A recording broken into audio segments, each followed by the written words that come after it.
let's shift over and understand real briefly about Islam and the Middle East. I'm going to spend all of about 28 seconds. 28 seconds giving you background on the Middle East. Where does the Middle East come from? On. Here's the Middle East, right? Let me give you my Middle East here. This clearly is first civilization, right? Mesopotamia. Okay, and Egypt second. And then after Egypt had Mesopotamia had a whole bunch of empires, including the Persian Empire. There's contact between Mesopotamia and Greece, Persian Wars. And then this guy named Alexander does what? Conquers Persia and Egypt. So that becomes the first big unification. And then what happens, I don't know, maybe 150 years later? Rome rises up and takes over most of this area. The thing is that Rome never goes past, really, this line. Alexander the Great went from Greece, Persia, and he went all the way out to this river. He didn't go to the second river. He went to the first river. By that time, I don't know if you know, we talked about this a lot in ancient cities. Alexander the Great's success is he's got lots of cool technology, but most of his success is that he's winning, and everybody knows that he's winning, and so you almost give up before you start. By the time he goes into Egypt, they literally gave up without a fight.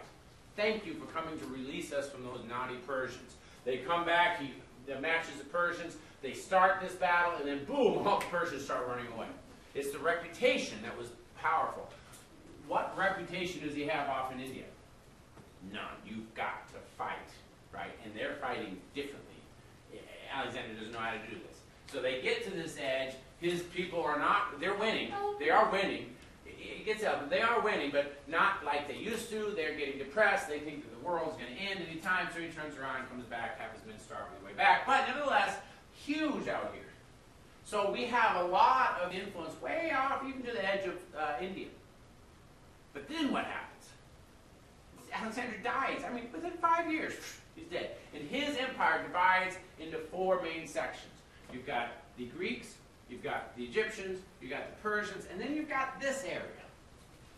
And the guys who own this part sold off this area literally for a handful of elephants. They wanted the elephants, but it wasn't the elephants. Why did they get rid of it? This is a really easy answer. Couldn't hold on. Yeah, get rid of it, give it legally, and then you don't have to worry about it, right? And you save face. You don't have them taking it from you for nothing. So get the handful of elephants and then go. This is kind of the beginning, and it's this region right here, okay? That's kind of the beginning of Iran, Iraq, and very strong influence from the Greeks. Well, okay, time passes. Time passes, and as you remember, the Silk Road went right through this area during the Roman Empire. But it was also really a pass-through. So during most of the Roman Empire, India was benefiting from this trail that goes through. But you remember, this isn't a trail like an actual road with pavement. It's simply trade. And people are trading from one side of the street basically to the other. So you've got hundreds and hundreds. Nobody is physically walking from one end to the end to the other. You don't get that till Marco Polo. That's around 1200 Marco Polo. But it is still a pipeline of goods. And while Rome is big, India's got some power into it. Also, this Middle East area has some. When Rome collapses, India collapses. And so too does this area in the Middle East. You don't really get solidification until around 650 AD. That's about, what, 150 years after Rome collapsed in the West. At least 450 years after the Pax Romana. Okay? What is happening to 650? Anybody remember? I may have mentioned it, I don't know.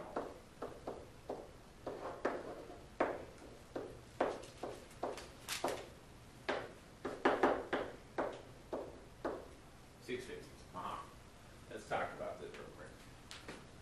Okay, so first of all, you have to realize that when we think about Saudi Arabia is mostly a desert.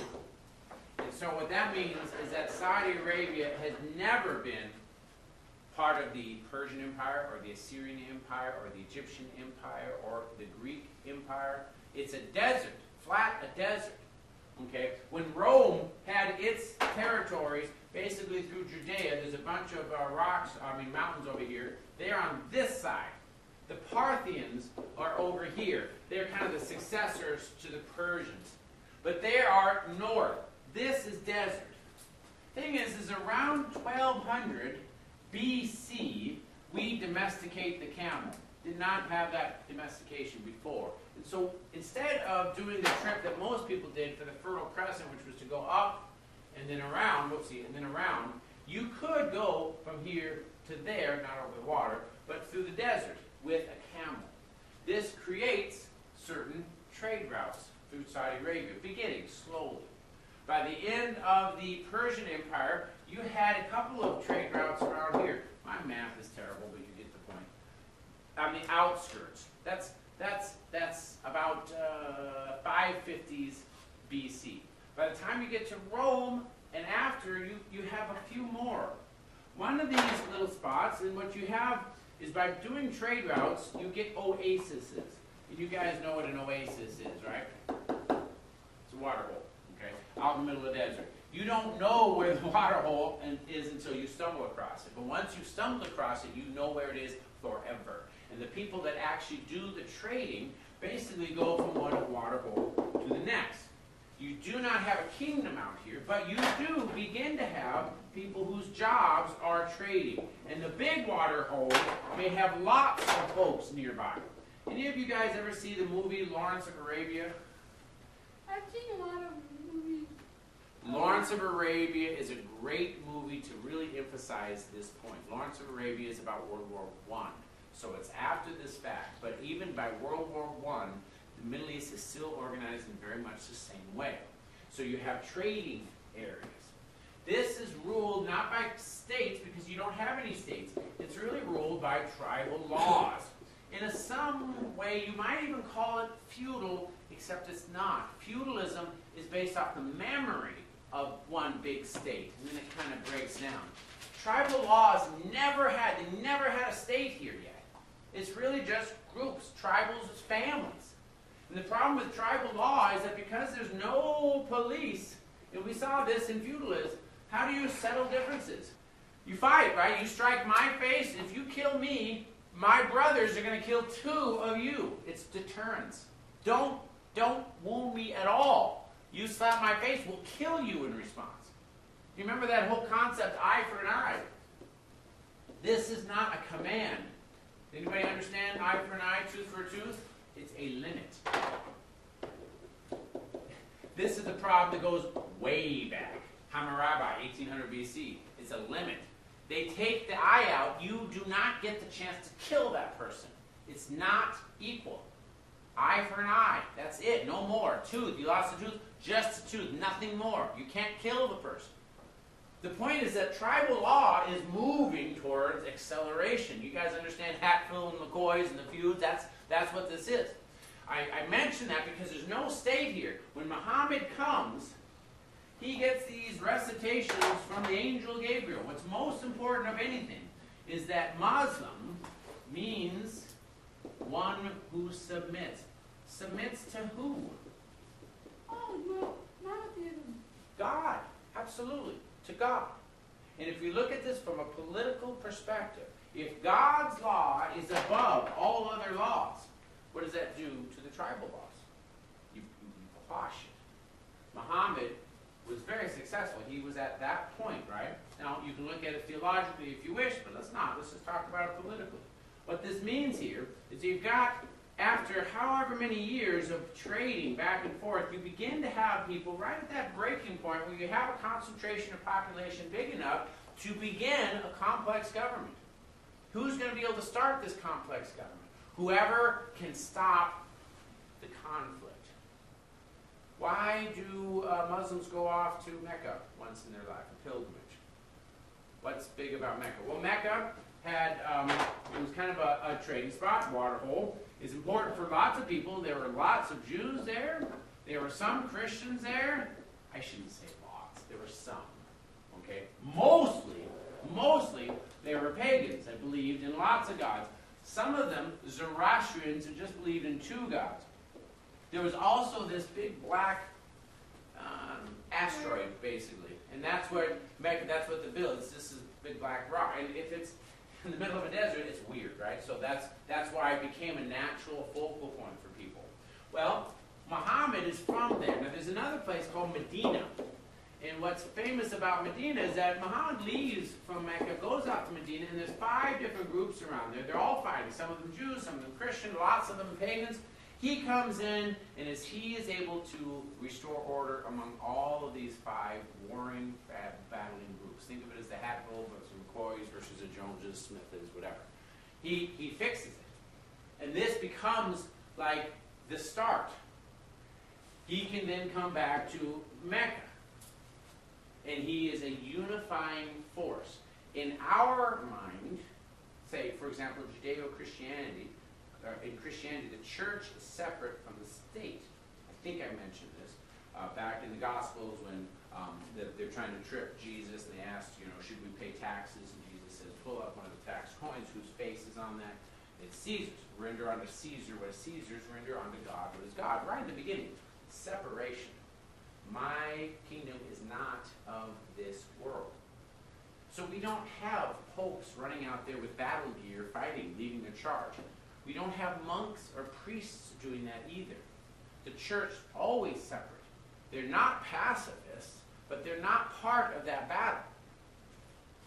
In Islam, Muhammad is the general. They don't have that division. One who submits. There's lots of theological reasons. I'm not going to talk about it so much, except to say that what Islam does, more than anything, is unites the whole region. And it spreads like wildfire. It happens to coincide right at the time when Rome completely is collapsed. 150 years collapsed out of Western Europe. And in the eastern half is also getting weak. And so you have a power vacuum. Muhammad is able to come in, and then boom, he just sweeps across.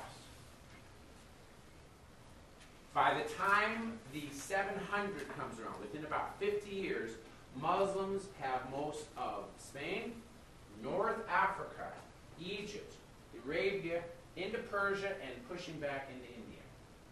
Now, there's a thing. Muhammad unites them. Muhammad's not God. So what happens to Muhammad? He dies. Okay? Muhammad unites by pushing God's law over the tribal law. Does he eliminate those tribal divisions? No. Immediately. I mean, immediately. We have our first division between the Shia and the Sunni. Muhammad dies, right? Who takes over? Well, according to classical tribal law, wouldn't his son take over?